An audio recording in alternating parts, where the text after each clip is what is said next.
En esta tarde me ha tocado compartir la palabra del Señor y espero poder transmitir lo que Dios ha puesto en mi corazón para cada uno de vosotros.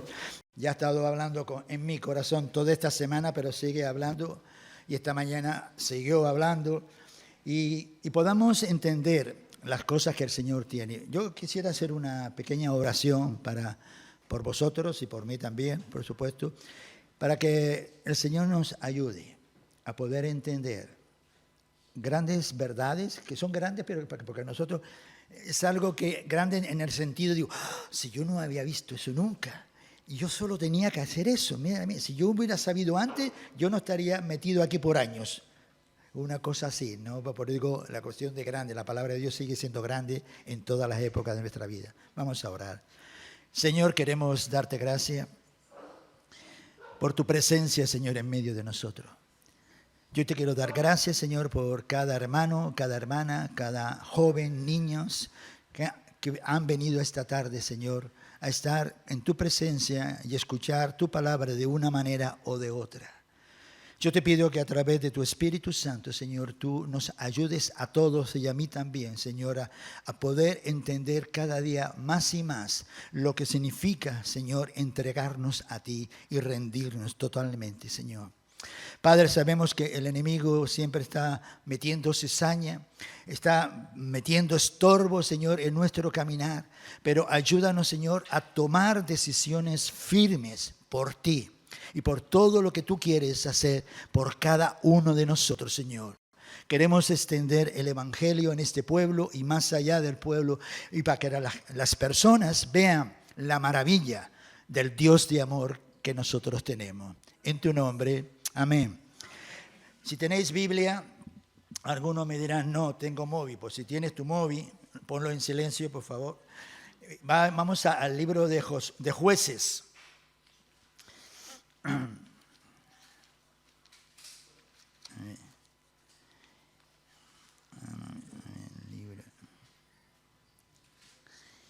Y vamos a leer en el capítulo 1, lo que ya tienen buscado.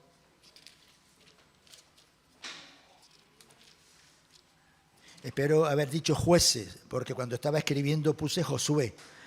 Y la cita es Jueces, no Josué. En el capítulo 2, perdón, me he equivocado. En el capítulo 2, del verso 1 al 5. El ángel de Jehová subió de Gilgal a Boaquín y dijo, yo os saqué de Egipto y os introduje en la tierra en la cual había jurado vuestros padres, diciendo, no invalidaré jamás mi pacto con vosotros. Contar que vosotros no os hagáis pacto con los moradores de esta tierra, cuyos altares habéis de derribar. Mas vosotros no habéis atendido a mi voz, ¿por qué habéis hecho esto? Por tanto, yo también digo que os echaré delante de vosotros, sino que no os echaré delante de vosotros, sino que será por azote para vuestros costados, y sus dioses os serán de tropiezo. Cuando el ángel de Dios habló estas palabras a todos los hijos de Israel, el pueblo alzó su voz y lloró. Y llamaron el nombre de aquel lugar Boaquín, y ofrecieron allí sacrificio a Jehová. Boaquín significa lloro. Por eso es el Boaquín en ese aspecto. ¿Tienes el título puesto? Ya habéis visto, toda la predicación va a tratar de esto, enemigos escondidos. ¿Vale? Yo quiero que vosotros veáis, os quiero hacer por causa de unas órdenes que Dios le dio al pueblo de Israel, que ellos tenían que hacer, no lo llevaron a cabo. Ellos tenían que conquistar toda la tierra de Canaán. Dice, esta tierra es la que yo os prometí. Y no pudieron. Ellos, dice que cuando ellos hicieron guerra, otros no obedecían. Otros dice que no echaban, sino los hacían deudores. Pero la cuestión es que me estoy trabando, quiero correr tanto que no me sale. Voy más despacio. Dice que después de la muerte de Josué, sabemos el gran capitán, después que Moisés murió, él cogió el puesto de Moisés, él llevó con toda su fidelidad el pueblo hacia adelante, conquistaron la parte cuando ellos entraron en la tierra prometida, hicieron muchos destrozos a los enemigos. Pero hay una cosa que dice que cuando Josué murió, fue un desastre en el pueblo de Israel cuando Josué murió y la generación que iba con Josué. Porque salió otra generación que no conocían a Dios, que no habían oído hablar de sus maravillas, de sus milagros. No hay, y es lo peor, y eso es una de las cosas peores que hay, que podamos hacer nosotros, que la próxima generación no conozcan a Dios. Nosotros tenemos un deber con Dios y con la raza humana, y sobre todo con los familiares que tenemos, que nuestra generación va a conocer a Dios, que va a intimar con Dios y va a ver los poderes de Dios. Porque ellos son los que van a coger el testigo en esa carrera, cuando hay un testigo y le vamos a pasar a ellos, porque nosotros no vamos a durar. Sabemos que el Señor vendrá pronto, pero no sabemos cuándo. Pero es algo importante. Conocer a Dios es tratar de tener una relación personal e íntima con Él. No es lo mismo saber de Dios que conocer a Dios. No es lo mismo. Ah, que sí. No. Yo sabía de Dios cuando era pequeño, que me crié en la religión católica, pero yo no conocía personalmente a Dios en mi vida.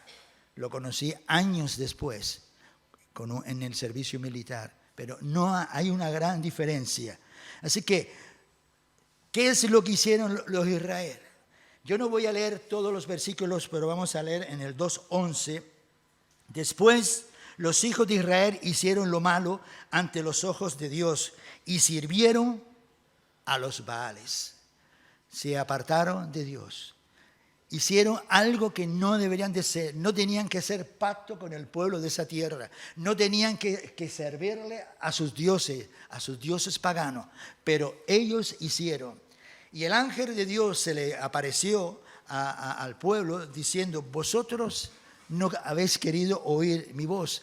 Ahora yo os voy a dejar todas estas naciones para que sean como pinchos, que os pinche. No sé si os estáis entendiendo lo que quiero decir. Yo tengo compañeros en el trabajo que me pinchan constantemente porque soy hijo de Dios y porque yo no acepto lo que ellos hacen. Ni me río de sus chistes ni de sus bromas, porque son oeces sus bromas. Yo tengo que me pincha, pero no por el hecho, no es porque yo haya querido, sino porque vivo en este mundo y tropiezo, y también con gente en el mundo hablan de lo que no deben de hablar, porque ya sabemos que la maldad se va multiplicando. Pero todo esto lo voy llevando hasta un cierto punto. Por el pueblo de Dios, de haber dejado todas esas naciones, en todo el libro de Jueces hay un ciclo que se va conociendo, paso 1, paso 2, paso 3, y es, primero, el pecado. Segundo, Dios traía tribulación porque los oprimía a través de esos pueblos que ellos habían dejado. Al cabo de no sé cuántos años, ellos clamaban a Dios para que los libraba. Le levantaba un juez para que los libraba y los libraba. Se arrepentían de sus pecados y obedecían a Dios. Pero ¿sabes una cosa? Que en la próxima generación hacía lo mismo. Pecado, tribulación, clamar, arrepentimiento, obediencia. En la segunda generación lo mismo. Todo el libro de Jueces fue así, de esa manera. Algo desastroso. ¿Vale?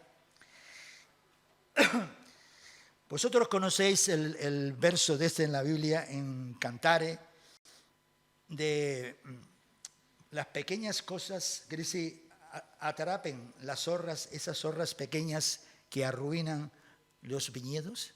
¿Habéis oído alguna vez ese verso?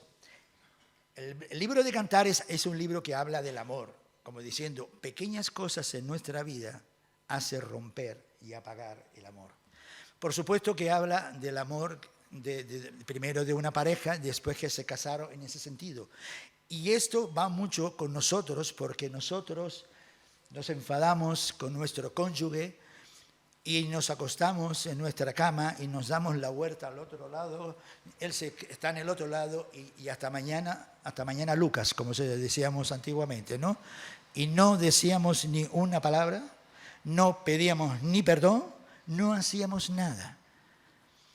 Y al día siguiente, cada uno se iba a su trabajo, y después a la noche vuelven con unas caras largas hasta abajo. Esas pequeñas cosas arruinan a un matrimonio, arruinan a unas relaciones entre novios, arruinan entre relaciones entre familiares, pequeñas cosas que hay ahí dentro. Por eso el título que he puesto es Enemigos que están escondidos ahí, que a veces ni tú te enteras que lo tienes. Me gustó, no sé si el salmo que leíste de escudriñame y ve lo que hay en mi corazón y mira e indaga todo eso, ¿no? Porque eso estorba nuestra vida espiritual.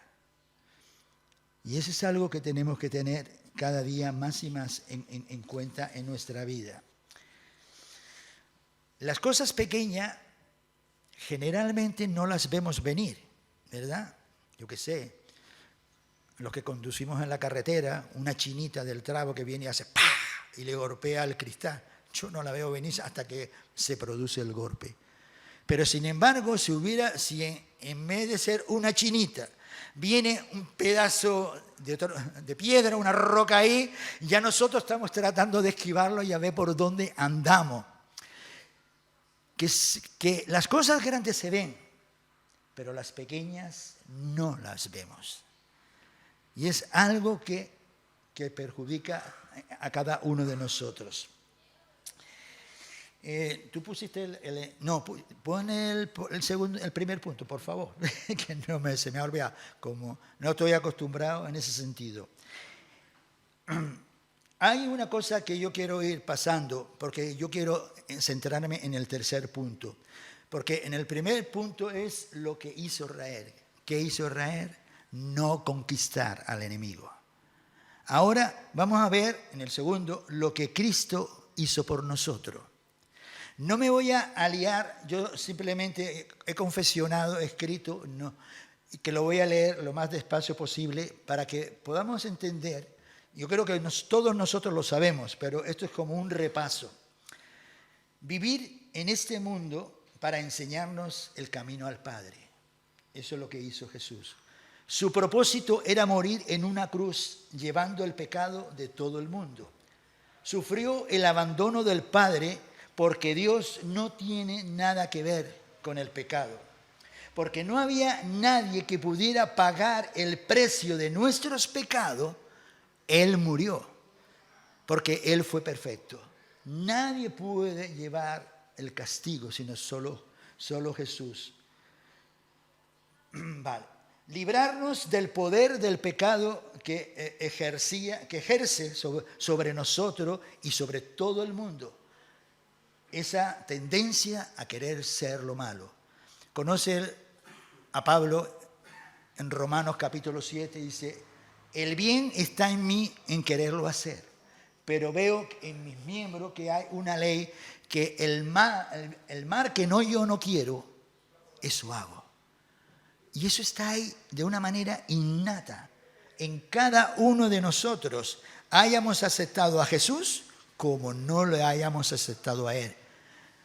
Porque si no estuviera, seríamos perfectos y no pecaríamos nunca. Pero está ahí, en ese sentido. Y de todo. Para gozar de una vida plena en Él y diferente a la que nosotros vivíamos antes. Eso es lo que Jesús hizo por nosotros. Poner en nosotros la imagen de Jesús. Vivir en libertad en todos los aspectos de la vida. Si yo hiciera una pregunta, ¿y quién vive libre en todos los aspectos de su propia vida? Y le diría que me levantara la mano. Hay más de uno que levantaría la mano y poder decir, no soy libre en esta área de mi vida. Pero Él vino para que cada uno de nosotros fuéramos libres en todas las áreas de nuestra vida, dándonos la capacidad para vivir a través del poder del Espíritu Santo, enseñándonos por medio de su palabra, que es la Biblia, venciendo cada día los deseos de nuestra carne y preparándonos para estar en su gloria por toda la eternidad. Sé que podíamos hablar de Jesús un montón de cosas, pero creo que lo que he escrito, a mi entender, lo he puesto para que podáis entender qué es lo que hizo, no lo que va a hacer. Ya lo ha hecho. Eso es lo que hizo Jesús. Soy libre, somos libres. Nos compró con la sangre preciosa del Cordero y nos hizo libres. Ahora vamos a la tercera parte, porque es ahí donde yo quiero centrarme más. Lo que nosotros tenemos que hacer. Hemos visto lo que pasó con el pueblo de Israel, qué es lo que pasó, esas cosas que le han dañado mucho, por dónde vivieron, lo que ha hecho Cristo y ahora lo que yo tengo que hacer. Si queréis ir conmigo a Romanos 6, versos 11 y 12, para que vosotros podáis seguir.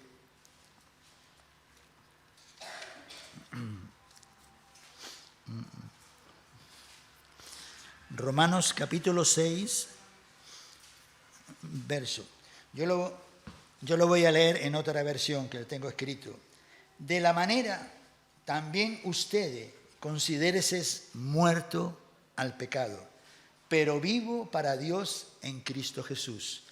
Por lo tanto, no permitan ustedes que el pecado reine, y yo entre comillas, controle su cuerpo mortal, ni obedezcáis a sus malos deseos.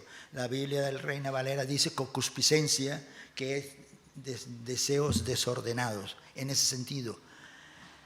La cuestión es que si a mí me dice, de la misma manera tú, José, considérate muerto al pecado. ¿Por qué? Porque cuando Cristo murió en la cruz del Calvario, yo morí a mis pecados. Y ahora vivo, como dice, es como eso cuando se bautizan los hermanos, lo enterramos debajo del agua y después lo volvemos a sacar y lo resucitamos a vivir una vida en victoria. Y es posible, y es cierto, poder vivir una vida en victoria día tras día. Pero una de las cosas que tenemos que tener en cuenta es que yo tengo que estar alerta, considerar lo que la palabra de Dios me dice. No tenemos excusas de pecar. No hay ninguna excusa. Simplemente nos dejamos llevar por la tendencia pecaminosa que hay en nosotros. En ese sentido. Pero no tenemos esa excusa para pecar. Y si pecamos, ¿qué dice la palabra? Que confesemos nuestros pecados, que Él es fiel y justo para perdonarnos. Y hablando de ese matrimonio que se acuestan los dos de lado y no sé qué, dice, no se ponga el sol sobre vuestro enojo. Que sí, que nuestra responsabilidad es que tú no permitas que de dormir en la cama, si tú eres el culpable, o el otro que no se quiera, y de irse a la cama los dos con unos morros que no llegas al suelo. Eso es lo que nos enseña. Se supone, yo creo que somos hijos de Dios. Y como hijos de Dios tenemos que poner en práctica día a día la palabra de Dios. Vamos a 2 Corintios, capítulo 12. Este es unos pasajes que yo no sé por qué me persigue en toda meditación, cosas así, o lo digo de memoria, pero es algo que será porque he pasado por situaciones parecidas a ello, ¿no? En 2 Corintios, capítulo 12, el verso 8, dice, Pablo está hablando de que él, por causa de haber estado en el tercer cielo y haber visto revelaciones por parte de Dios, Dios permitió que una enfermedad o un aguijón le estuviera molestando. Y él dice que respecto a lo cual 3 veces he rogado al Señor que lo quite de mí. Y me ha dicho, bástate mi gracia porque mi poder se perfecciona en la debilidad. Así. ¿Quién es débil? Yo, las 2 manos, la otra pierna, yo me considero débil porque no soy fuerte, no soy perfecto en el Señor. Y a veces el pecado y la educación que he recibido de pequeño hasta esta altura me hace ser como yo soy. Pero lo que sí sé es que lo que yo, por lo cual dice, es que Pablo decía, sí, ahora vosotros podéis pensar que Pablo era un masoquista, que le gustaba el sufrimiento. Porque dice, por tanto, de buena gana me gloriaré, más bien en mis debilidades, para que repose sobre mí el poder de Cristo, por lo cual, por amor a Cristo, me gozo en las debilidades, en afrenta, en necesidades, en persecuciones, en angustia. Por cuanto soy débil, entonces soy fuerte. Yo confieso que lo que Pablo ha dicho aquí, yo no lo he pasado. Cosas sí, pero todo el libro entero, estos versículos enteros, yo no lo he pasado. El reino de Dios es al revés de lo que la gente del mundo piensa. Si queremos vivir, ¿qué tenemos que hacer? Sí, tenemos que morir para vivir. Las cosas de Dios es al revés. ¿Tú quieres hacerte grande? ¿Que te reconozca? ¿Qué tienes que hacer? Ser el más pequeño, humillarte. ¿Has visto? Es al revés de lo que el mundo ofrece. Pablo es un gran hombre de Dios y escribió tantas cosas de la Biblia que a mí me gusta cuando él dice, bueno, pues me voy a gozar de mi debilidad. ¿Por qué? Porque cuando yo me reconozco que necesito ayuda, que soy débil, es entonces cuando yo diciéndolo, mira, hazlo tú porque yo no lo puedo hacer. Lo he intentado 1.000.000 de veces a mi manera y no me ha servido. Y Dios dice, menos mal que has pasado por 1.000.000, podía haber pasado por menos, pero menos mal que has pasado por ahí para que te enteres de que yo sí lo puedo hacer. ¿Me entiendes? Es al revés. Es un pequeño detalle, algunos pueden saber lo que me pueda pasar físicamente y otros no. Y para cosas que a mí me gusta hacer, tengo dificultades de hacerlas por una serie de cosas. Pero dije, me canso caminando, digo, voy 2 millas más. No puedo subir la cuesta, la subo deprisa.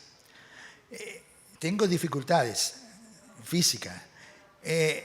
No puedo estar no sé cuánto tiempo sentado. Me quedo sentado y acabo. ¿Por qué? Porque tengo que terminar y hacer lo que estoy haciendo. No puedo hacer de esta manera porque no sé qué, la pierna duele. ¿Qué hago? ¿Qué he hecho estos 2 días? Lo contrario, me pongo donde lo que no debería hacer, lo hago. ¿Por qué? Por la sencilla razón, por masoquismo, no. Sino porque no voy a permitir que mi cuerpo controle mi vida. No lo voy a permitir. Porque yo, ya, Mara podéis preguntarle o Mara puede decirlo, a veces digo, mira, hoy tengo unas ganas, no tengo ganas de hacer nada. No tengo nada. Y lo único que es tirarme ahí en el sillón y no levantarme hasta irme a la cama a dormir. Pero a pesar de todo eso, me levanto casi a rastras y me voy al cuarto de estudio. Porque mi tiempo es después de la siesta, cuando salgo del trabajo.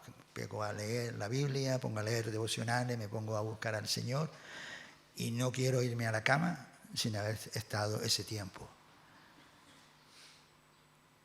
Porque yo sé de dónde viene mi fuerza, a donde Pablo le daba ahí en ese sentido. El hecho de que nosotros reconozcamos que seamos débiles no nos da licencia para seguir pecando. Porque como soy débil, yo no puedo. No. Sino es que reconozca que tú no puedes y por lo cual necesita la ayuda de la gracia de Dios.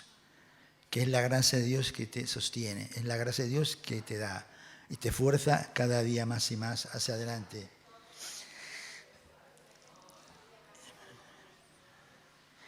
Hay quienes no pueden librarse de sus debilidades, pecado, y por eso su vida espiritual va de capa caída. Hay cosas que yo hablo, pero que cosas que yo he experimentado por propia carne mía, en ese sentido. Nuestra vida espiritual es débil y no tiene poder ninguno, hasta que tú no confieses tus pecados y todo eso que tienes ahí. Andar en el Espíritu, dice Pablo también Romano, dice andar en el Espíritu y no satisfagáis los deseos de la carne. Quiero enfatizar que primero debemos andar en el Espíritu Santo, que es el que nos ayuda. Pero somos nosotros que no tenemos que satisfacer. Voy a usar un ejemplo muy tonto. A ver, el cuerpo nos pide comida, ¿no? ¿Verdad? Es lógico. Y le damos de comer, ¿verdad? Y sentimos satisfacción. Hay otros que tienen que seguir comiendo porque no le da satisfacción. Y hay otros que tienes que seguir comiendo, pero ya ahí ya te estás pasando, cuando ya vas por el otro lado para arriba. Pero dice que si tiene ganas de coger a Ray, la pobre, que no tiene culpa de nada, y pegarle una mordida en la oreja porque te da una rabia, dice que no satisfagas tu deseo. Tú tienes el poder de no satisfacerla. Lo digo de esta manera porque eso va a cada cosa. Cuando uno satisface es porque quiere tener sus razones, sus derechos para hacerlo. Y yo te digo que tú en el Señor no tienes ningún derecho. Ninguno. Toda nuestra vida la pertenece a Él. Así que cuando nosotros damos alimento a la carne, no para alimento, sino para pecar, ¿me entiende? Eso va en contra del Espíritu.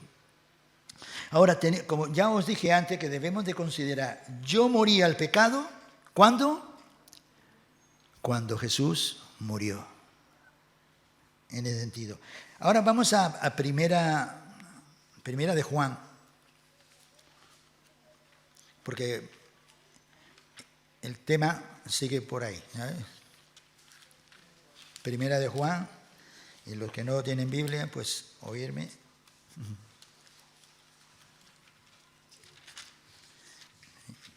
En primera de Juan, capítulo 3, del verso 4 en adelante. Y voy a leer otra versión que no es Reina Valera. Todo el que comete pecado quebranta la ley. De hecho, el pecado es transgresión de la ley. Pero ustedes saben que Jesucristo se manifestó para quitar nuestros pecados. Y yo digo, si nosotros tenemos un cuchillo bien afilado, y vamos y nos cortamos, ¿qué es lo que debemos de hacer? Pues quitar ese cuchillo en ese sentido, porque si vamos a seguir, nos seguiremos cortando. Yo soy un especialista cuando voy a revisar los extintores que tienen cristales, los armarios. Yo es raro que no me corte con los cristales. Constantemente estoy cortándome. Es algo que hay por los filos, por lo que tiene en el sentido. ¿Qué voy a quitar? El cristal, ¿no? El cristal está en el armario y no lo puedo quitar. Pero gracias que el metraquilato ha entrado en función y hay muchos armarios que solo tienen metraquilato. Que sí, de lo cual cuando empezó los metraquilatos ya no me cortó tanto. Solo cuando encuentro cristales por medio. Imagínate tú. Entonces, la cuestión es esa. Si ya el Señor nos ha librado, ¿cómo es que vamos otra vez a estar ahí haciendo lo mismo? Haciéndonos daño. Vamos, sigamos. Todo el que permanece en Él no practica el pecado. Todo el que practica el pecado no le ha visto ni le ha conocido. Queridos hijos, que nadie os engañe. El que practica la justicia es justo, así como Él es justo. El que practica el pecado es del diablo, porque el diablo está pecando desde el principio. El Hijo de Dios fue enviado precisamente para destruir las obras del diablo. Ninguno que haya nacido de Dios practica el pecado, porque la semilla de Dios permanece en él y no puede practicar el pecado. Yo ya lo he hecho antes, por eso vosotros no.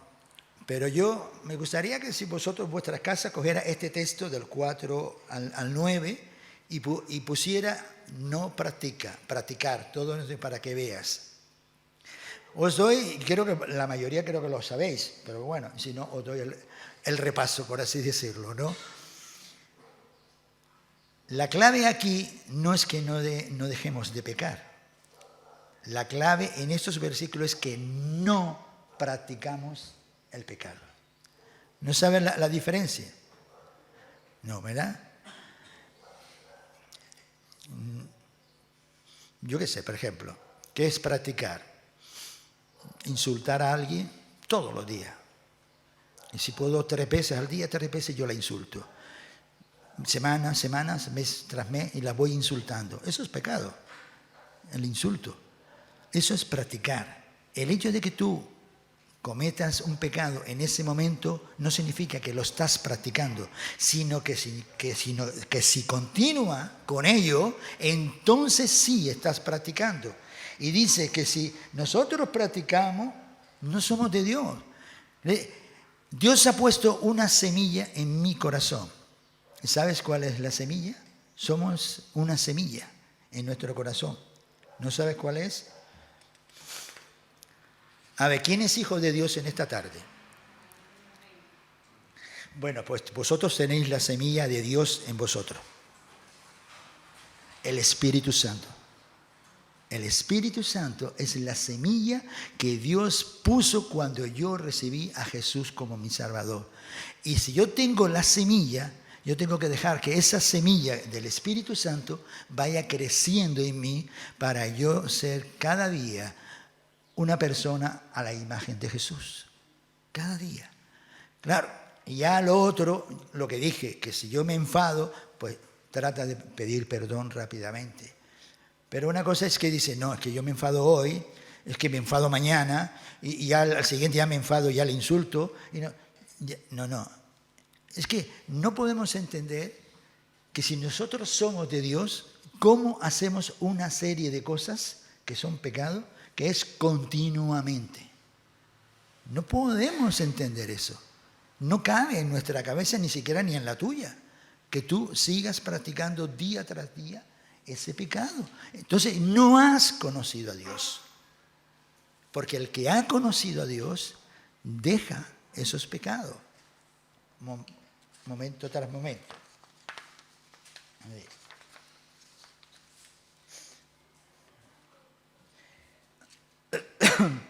En 2 de Pedro 1:4, no hace falta que lo busquéis, para que llegases, para que por ella, la palabra, llegases a ser participante de la naturaleza divina, habiendo huido de la corrupción que hay en el mundo. Tengo una naturaleza divina en mi interior. Y ella es la que tiene que predominar día tras día.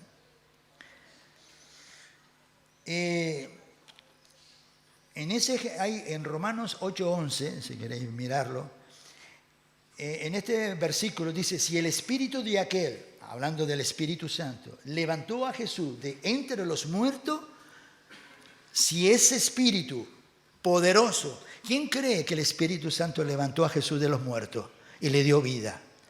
A ver, 2 personas y 3 conmigo. ¿Lo creéis de verdad que había ese poder en el Espíritu Santo? Pues ahí hay una cosa. Dice, si ese Espíritu que levantó a Cristo de los muertos, también dará vida a sus cuerpos mortales por el Espíritu. Si el Espíritu que yo creo que levantó al Espíritu Santo es el mismo poder que me da a mí para decir no.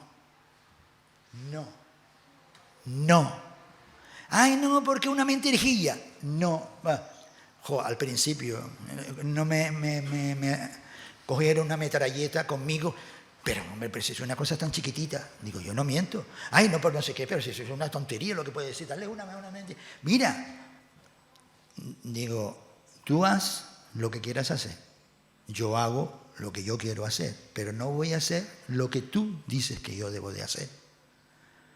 Si yo le digo, no, dile al cliente. No, yo le digo al cliente la verdad. La verdad voy por delante. Y yo doy gracias a Dios que no he tenido problemas con los clientes. Y yo no me vengo a excusar. Le digo, mira, me he olvidado. Lo siento. Y es verdad. Pero digo, ay, no, es que tuve tanto trabajo que no sé qué, y ni siquiera fui. No. Yo le digo, mira, yo me olvidé de la cita contigo. Y quiero pedirte perdón porque sé que no estuvo bien. Vale, no te preocupes, no pasa nada, no sé qué, no sé cuál. La gente, la verdad triunfa, la mentira no. ¿Me entiende? En ese aspecto, ¿no? Alguien podrá decir que yo no puedo salir de esa situación, de ese problema. Pero yo, como ya os dije, el mismo espíritu que levantó a Jesús de entre los muertos va a dar vida a mi cuerpo para yo decir no. No.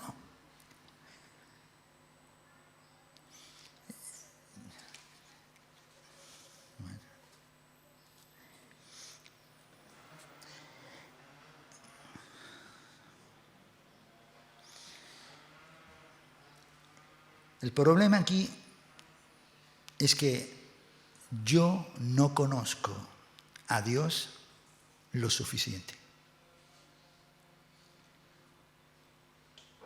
Ese es el asunto.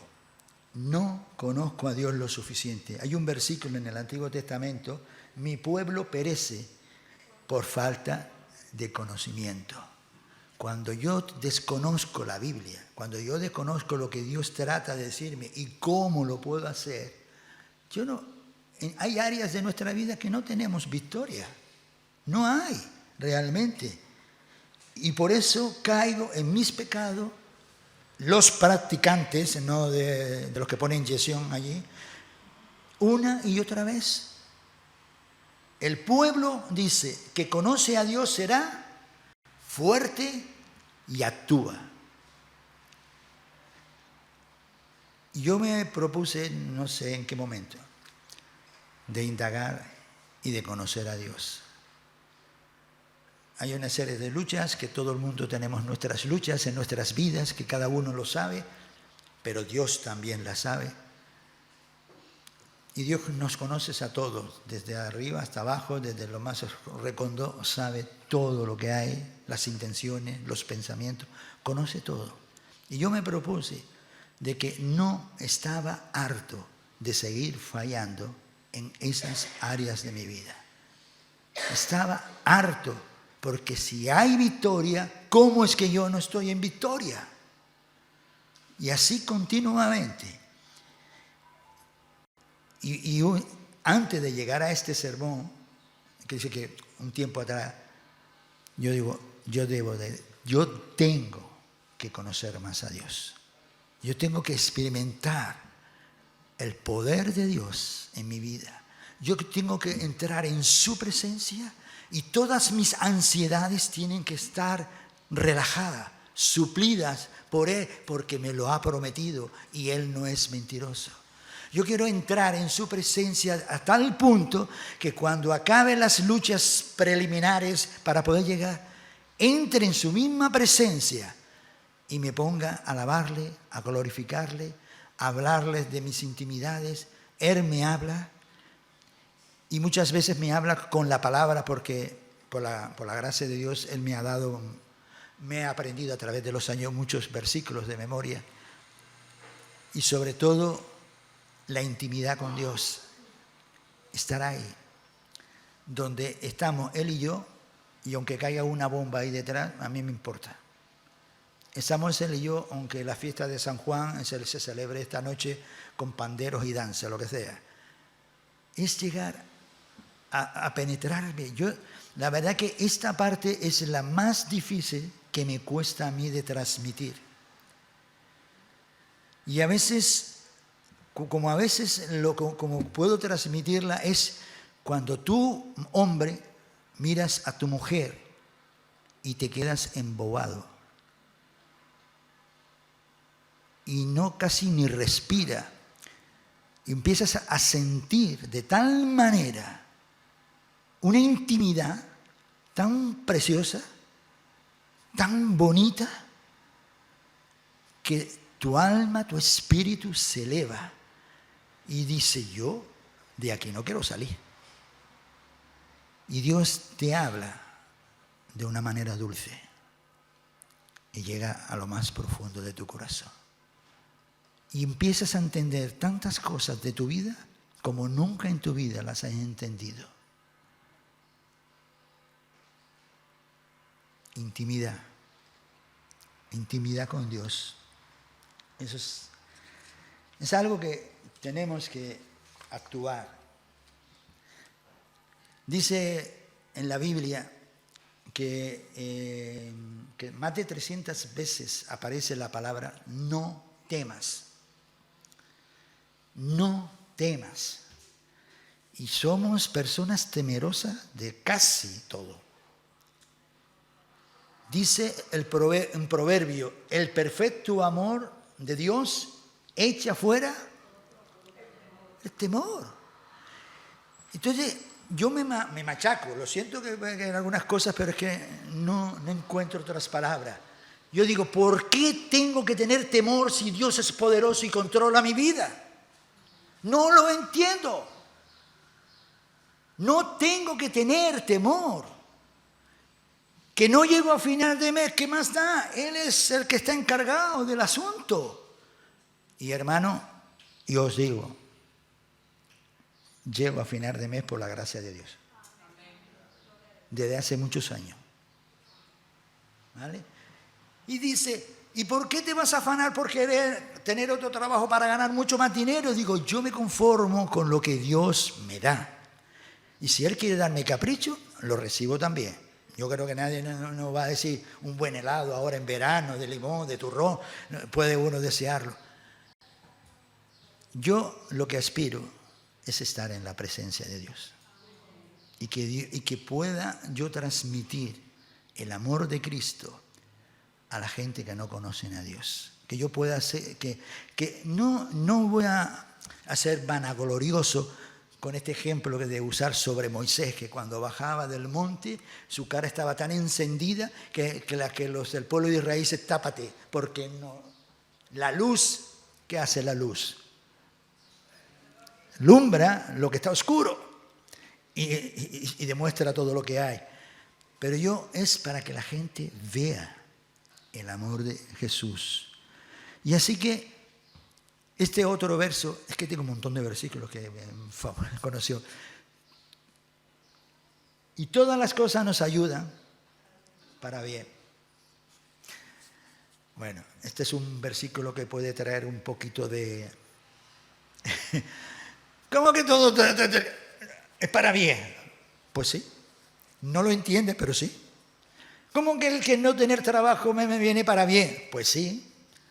Porque Dios tiene el control, porque Él es soberano sobre todas las cosas, porque Él sabe los tiempos y sabe cuál es el mejor momento. Porque no sé qué, sí, todas las cosas nos ayudan para bien. Y a mí doy gracias por ello.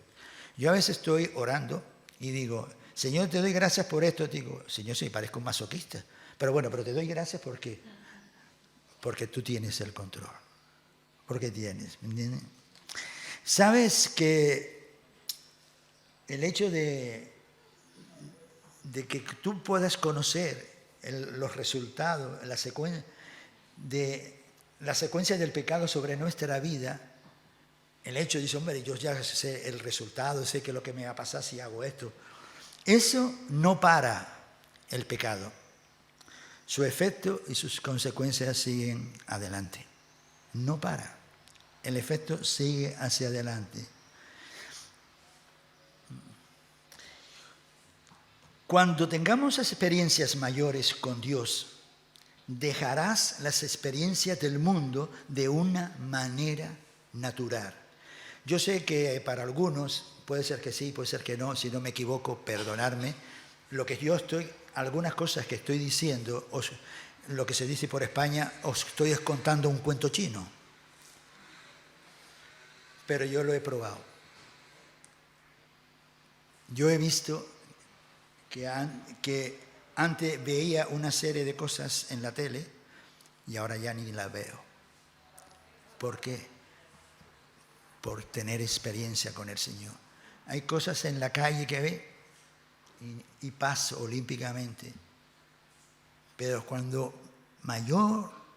más y más te acerca a Dios, más y más te alejas del pecado. Y eso es algo que es así. Bueno, ya. Por tanto, no permitan ustedes que el pecado reine en su cuerpo mortal, ni lo escae con sus malos deseos. Esto es para ir terminando y concluyendo, porque me pareció interesante este artículo que leí. No voy a leerlo entero, pero sí es algo, he recortado mucho de ello. Dice, una de las palabras más trágicas en cualquier idioma es algún día. Resume las esperanzas, sueño no cumplido de toda esta generación. Muchos están atados, solos, desconsolados, desilusionados, rechazados, esperando que ocurra un milagro. Pero nada va a suceder a menos que tomes medida para que eso suceda. Es un contraste, ¿no? Pero es así. Si tú ves la mayoría o casi todas las promesas de Dios para tu vida son condicionales. Si tú me obedeces, te bendeciré. Si tú haces esto, yo haré lo otro. Y eso es cierto. Quiere decir que Dios, te quise resumir las cosas que hizo Jesús por nosotros, pero la decisión es nuestra. ¿Me entiende? Alguno dirá, algún día. Algún día. Pero sin embargo, al contrario de esto, de lo que he leído, hay algo que trágicamente incorrecto en la forma en que la mayoría de nosotros vivimos la vida cristiana. Definitivamente no estamos viviendo de la manera que Dios pretendía. Considera los adjetivos que Dios usa para describir la vida que Él, Dios, provee a todos los creyentes. Conocidos por todos, pero es bueno la repetición. Abundante, vencedor, satisfactorio, gozoso, la paz de Dios y la luz sin oscuridad, libertad, sabiduría, buen ánimo, bendiciones. Cuando nosotros ponemos, ¿qué vamos a escoger? Señor, algún día, pues allá tú, vive la vida que estás viviendo a tu manera y me dirás si es satisfactoria, si es gozosa, si la paz de Dios está ahí, si hay libertad, eso es tuyo. Sabemos que tenemos batallas y luchas, pero todas nuestras batallas espirituales, ¿sabe dónde se liberan? ¿Vale? Es lo mismo, de rodillas, en oración.